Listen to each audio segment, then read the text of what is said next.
In March of 2003, I was working in Portland, Oregon. Is anybody from Oregon, by the way? It rains there. A lot. I was the chief financial officer for the second oldest technology company in Oregon, Electro Scientific Industries, ESI. ESI had been formed in 1944, and it had supported many local families. What does that mean? It means it fed thousands of kids. It sent hundreds of kids to college. It saw generations of collected memories and hard work. It saw some dysfunction in a short period of its life.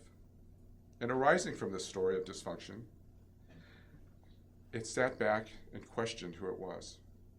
And it sat back and questioned who it was because I asked the question. Just 8 months prior to my joining ESI in March of 2003, the Public Company Accounting Reform and Investor Protection Act of 2002 became federal law. Often referred to as Sarbanes-Oxley, this act established new standards for public accounting, public boards, for the public accounting profession, as well as management of public companies. In conjunction with that act, President Bush created the President's Corporate Fraud Task Force. This act was crying for something to be done.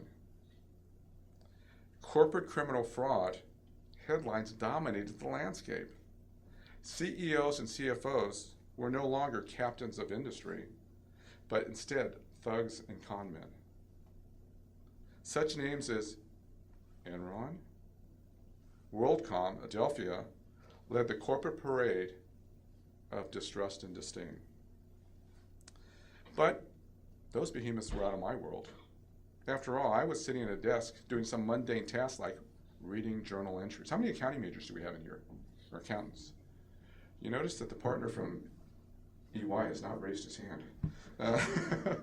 So let's see that. Let's see that again. How many accounting majors people do we have in here? Thank you. I just wanted that buy-in from the front row. As I was reading through these accounting journal entries, I noticed a pattern emerge. And something in me twinged. And I didn't blink, but I twinged. It was troubling. I knew something was not right. For those of you in accounting, there was an accounting accruals for retirement benefits to Asia.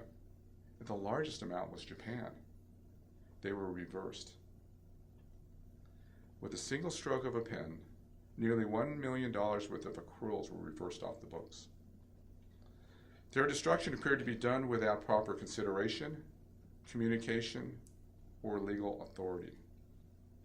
I investigated further, which led me to one door, the door of the CEO, Chief Executive Officer, James Dooley. Now, James was the former CFO, and he was a large figure, and I mean that literally. Towering over me, I was often dwarfed by his shadow. He had fought hard to obtain that position of CEO, and he was a very proud man of his achievement. Nonetheless, he was not too tired to fight and protect that position.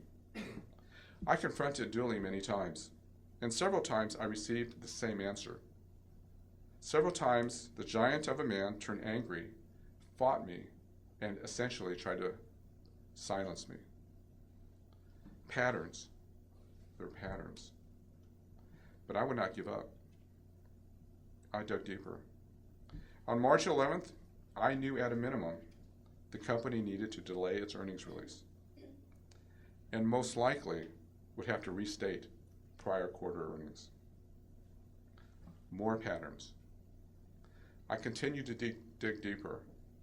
On March 20th, I called Mike Tetsui, who was the manager in charge of the Japanese office, the Japan office. And I asked Mike, point blank over the phone, about the elimination of the Japanese retirement benefits.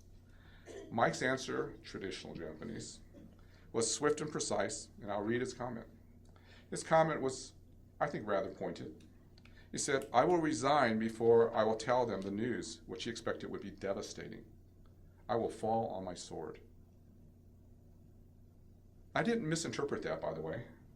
And so on March 21st, I again approached Dooley to share my conversation with Mike, Confronted, cornered, his demeanor and story unfolded. ESI earnings were critical at this time due to informal discussions taking place with a company in Southern California. Dooley said to me, no one was helping me, so I needed to help myself. I gritted my teeth. I felt a twinge of electricity run straight through me. Julie was hunting for credits, a way to increase earnings. I walked out of his office, stunned, and I immediately called for a meeting with my staff. I demanded all the accounting documentation for journal entries on or around September 12, 2002. It took 1 week for the staff to search all records in our records vault to assemble the hard copy original journal entries I requested. Late Friday night, March 28, 2003, with the assembled documents sorted around me, I realized that somewhere around midnight, a number of journal entries, all going in the same direction, had been written. I stepped back for a moment, and I thought about that, and I asked myself, and I reflected upon things that I had talked to friends about. I often mentioned to friends who would act, what would you act like if you were a CFO or GM? What would you do if your career was at risk? I often asked again, are you financially secure enough that you can make a good decision? Because if you aren't, there may be a good chance you'll make a bad decision. We're taught the value of making good decisions, but as we all know, life creeps in. There are economic commitments, there are family commitments, there's career commitments, and many other money commitments. Pressure, it may take you down a bad road. That weekend, I went back to my corporate housing, and 2 friends battled with me. Those 2 friends were fear and greed. How many of you have been afraid when you go home at night of the dark? How many of you look at the dark and say, whatever's out there better not hurt me? I did that night, and I asked myself a number of questions about fear. I said, what if I lose my job? What if I'm unable to find another one? I had the fear of, how can I face my coworkers and my friends?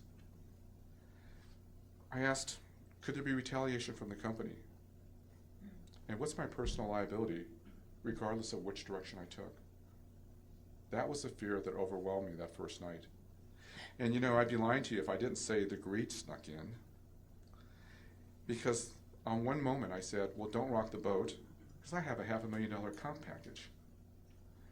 And then, as much as we like to believe, sometimes greed does set in. But Sunday came and I realized, as fear is paralyzing, greed is intoxicating. And the question is, you have to ask yourself, which is going to win at that moment? That's when you'll find out who you really are. Shortly after this weekend, I called for a formal investigation. External accountants and attorneys were called in. Forensic accounting teams from PwC were brought in. Securities attorneys from Wilson Sonsini were brought in.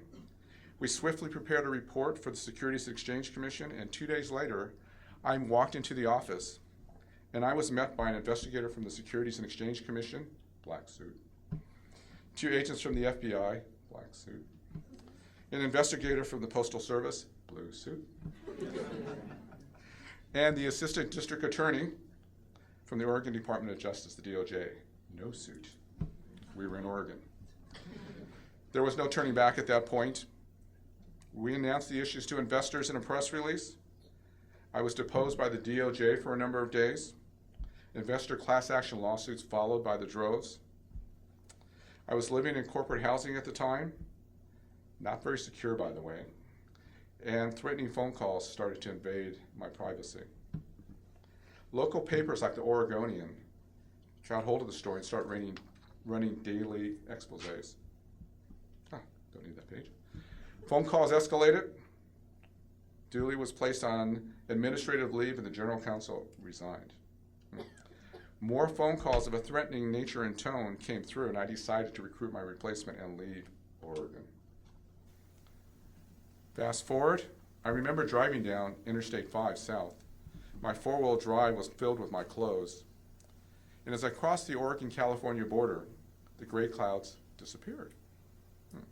The glassy waters of Shasta Lake, reflected the blue skies. Sunshine above came back, and I took a long, deep breath. Mom was right. There are patterns in life. In the aftermath, I came back to Oregon to testify in front of the grand jury, which led to 17 indictments of indictments for 17 counts of criminal activity against the CEO and the controller. I was deposed a few more times. Due to the swift action of the company, there was no penalties levied by the Securities and Exchange Commission.